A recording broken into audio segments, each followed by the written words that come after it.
Welcome to the Slop Temple. We pray this video helps. You start by ensuring your phone's GPS is active and the messaging app has location permission. This avoids delays. Open the chat with the recipient and tap the attachment or location button. Select the live or real-time sharing option rather than sending a static pin because live sharing updates as you move. Once chosen, set the duration if prompted.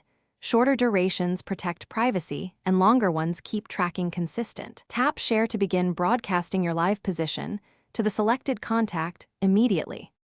After initiating live sharing, choose the appropriate duration. Few apps offer 15 minutes, 1 hour, or 8 hours, based on how long you expect to be tracked. If you need to send a link outside the app, look for a Create Link or Copy Link control. This generates a URL recipients can open in a browser or another app.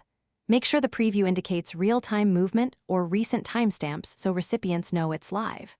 Once satisfied, copy the link and paste it where needed. Complete the process by sending the live link and asking the recipient to confirm they can see your moving location. Verification prevents misunderstandings. When you no longer want to be tracked, stop sharing in the app or revoke the link immediately to restore privacy. If the link shows a static pin or freezes, troubleshoot.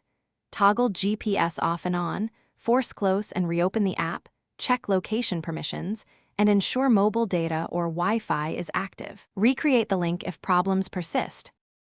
Thanks for watching. Consider subscribing if we helped you.